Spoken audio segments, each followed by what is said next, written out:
15 Ош шаарынын күнү. 3013 жыл болгон касиеттүү шаарыбыздын күнүнө арналган иш-чаралар жерлерде өткөрүлөт. Ал эми шаардын Борбордук аянтында 2000ге чукул студент окуучулардын даярдык иштери соңуна чыгып калды. Финал деле болду. Но факелдеги балдар уктап калып атат. Факелдеги балдар. Ошемсу. Жакшына кылсаңар, силер деп кайра кайтып атабыз азыр. Жыл сайын майрамдарда маданий оюн зоокторду уюштуруп келе жаткан Элдияр Кадыркулов 2007 жылдан бери Борбордук аянтта ар тараптан келген студент окуучуларга бий үйрөтүү менен алек. Ошол кыйынчылыктар кайсы мезгилдерде болот? Көбүнчө ошол жаңы биз ар бир майрамда жаңы студенттер келет. Мисалы үчүн Ноорузда келсе, бөлөк студенттер келсе, кайра Денгородко келип калса, мынтип биздин Денгородко келсек, дагы башка студенттер келет. Ошон үчүн ар бир майрамга жаңыланган үчүн ар бирине сөзсүз кайрадан үйрөтүп чыгабыз. Анан быйылкы Денгородубуз өзгөчө болгондуктан себептен биз азыр 2-ге бөлүп даярданып атабыз. Эртең менен саат 8-де, анан кеч саат 5-те. Биздин каарман андан сырткары Ош шаардык мэриясында жаштар иштери боюнча комитетинде жетектөөчү адис болуп иштейт. Жигитке 70 өнөр аздык кылат дегендей, өзүнүн журналист, актёрдук шеберчилик жаатында да өз күчүн сынап келген. Андан сырткары Step by Step би тобунун жетекчиси. Менин көбүнчө эмем спорт, анан кийин маданиятта. Анан ушул спорт маданиятка көбүрөөк басым жасайм.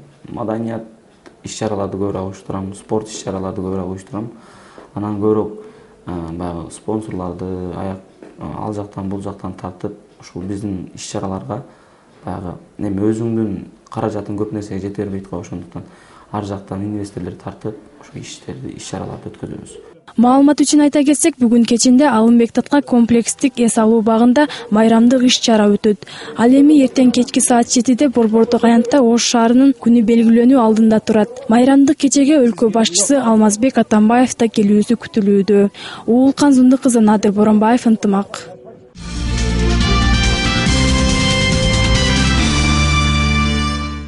Сулаймантов жагат. Оштун баарысы жай эле жагат, эми Сулаймантов деген барында Ошту Мелис Мырзахматов оңдоп койду. Ошо баары эле жери жакшы. Чынар Телеги деле жагат, фонтан деле жагат. Баары жагат. Көзүнүктүү мажурун табы бар. Арамаскада фонтандар бар. Ошо жана кооз жерлерде ошо парк. Мэрия Сулаймантов ошол бүт баары эле жагат. Ошол. Плашат жагат. Мэриясы. Ошо абдан кооз, канча каяктан келбесин сыймыктанышат ошо жерге келип. Ошо биз ham сыймыктанабыз.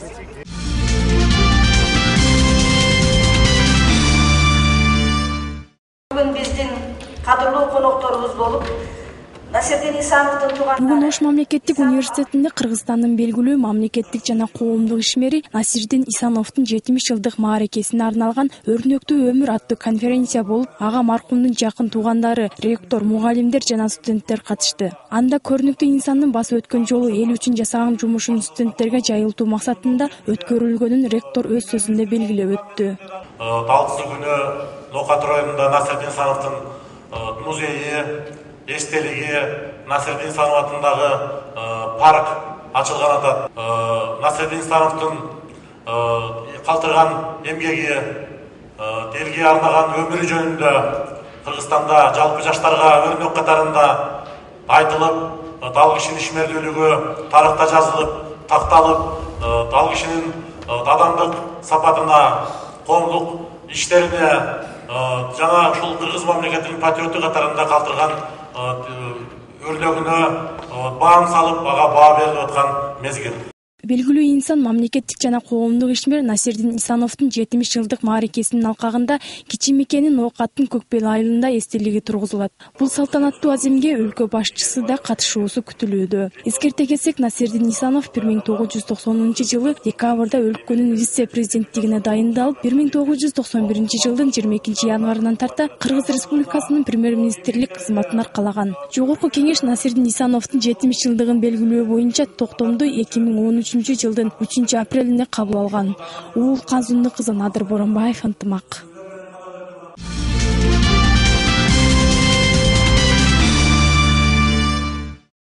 Эжем өзүм. Ози.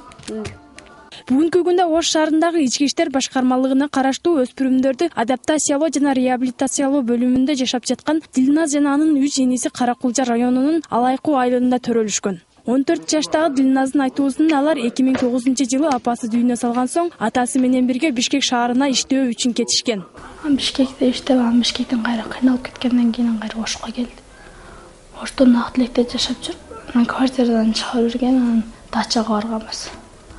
Дачада жашап жүргөнбүз. Дачадан атам ичип, кыйналды, атам окуудан да көп калып кыйналып аткандан кийин анан бир кошунабыз бар эле ушул интернетке жагыштырып берем деп сүйлөшүп ушул жерге алып келгенбиз. Балдарга бул борбор тарабынан ушул жылдын 16-сентябрынан тарта шаардык ички иштер кызматкерлери тарабынан керектүү жардамдар көрсөтүлүүдө.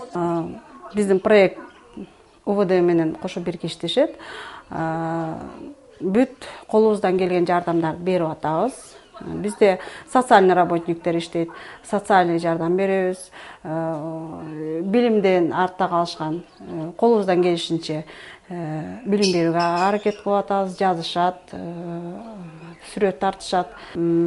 Психологубуз бар, психологическое консультирование күндө болот. Көбүнчө коркуп калган бул балдар. Акшамдай түндө кеч келдим, апакем уйсап кородум. Учурда Дилназ жана анын энелеринин жоголгон документтерин кайрадан жасап, аларды Бишкек шаарындагы атайын мектептерге жөнөтүү аракеттери көрүлүүдө. Бир 2 жума, 1 жуманын ичинде булар Бишкекке барат. Бишкектен представитель келди, карап көрдү, собеседование өткөздү, ден соолугун көрдү.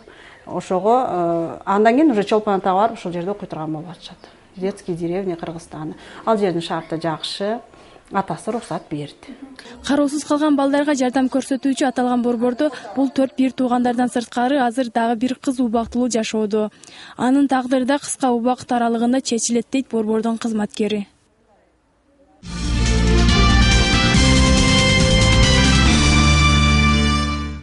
Ош шаарынын күнүнө карата шаарда бир катар жаңы имараттардын ачылуу аземи болуп жаткан учуру.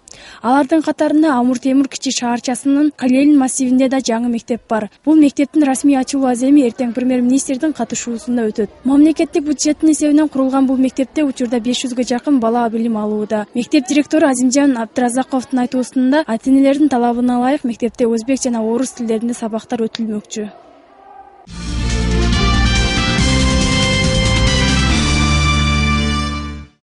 Кыргыз Республикасынын банк заттарды контролдоо боюнча мамлекеттин кызматынын жетекчилигинин атынан өздүк курамынын жана өзүмдүн атынан сиздерге ысык салам менен саламды жолдойм. Бүгүн банк заттарды контролдоо агенттигинин түштүк башкармалыгында ардагерлерди сыйлоо аземи болуп өттү.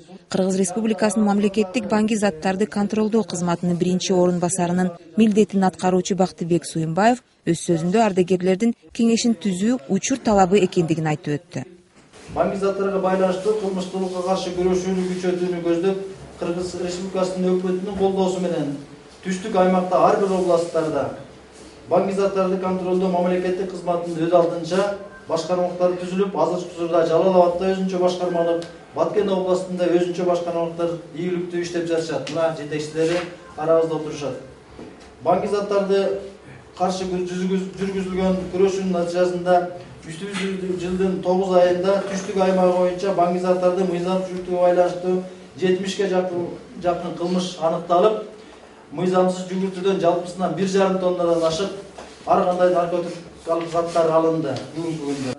Банк заттарды контролдоо агенттигинде азыркы күндө түштүк боюнча 22 ардагери бар. 20 жылдан ашуун эмгектенген Шамил Жанышев дагы бүгүн ардагерлердин катарын толуктап отурат.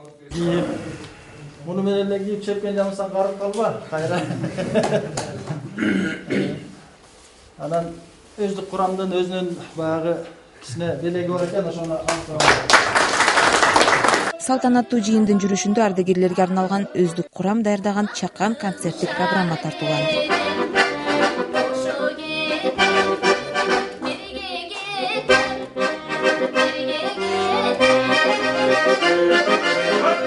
Жыйындын аягында ардагерлердин кеңешинин төрагасын жана мүчөлөрүн дайындоо боюнча бөлөк жыйын болору маалым болду. Бегайым Садыкова, Илхам Ибрагимов, Ынтымак.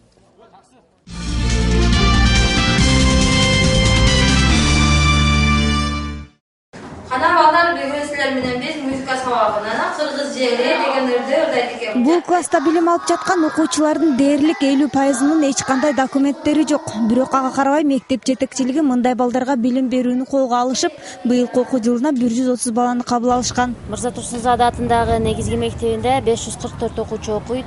Ошодон 245 окуучунун документи жок. Быйылкы жылда 1-класска 138 окуучуну кабыл алдык. Ошодон 51 окуучунун документи жок.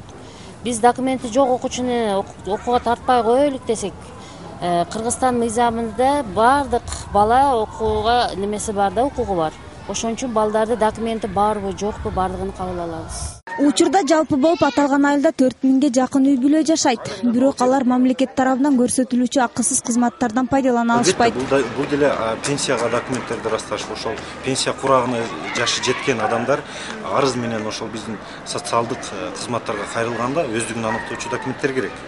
Ошол документтерсиз алар дагы бул пенсия пособияларын алуу өтө кыйын болуп эсептелет. Ошондуктан биринчи документ өздүгүн аныктоочу документтерди тактап растап алып, мисалы үчүн паспорт, жарандык паспорттарды алып, андан кийин ошол социалдык пособияларга пенсия же башка жөлөк болобу, кандай болот, ошол мамлекеттик жардамга кайрылса болот. Кара Суу районунун Жаңы Кыштак айылынын башчысынын айтымында паспорт алуу мүмкүнчүлүгү бар болгону менен Лөлү улутундагылар жаш образына байланыштуу өздөрү кызыктар эмес.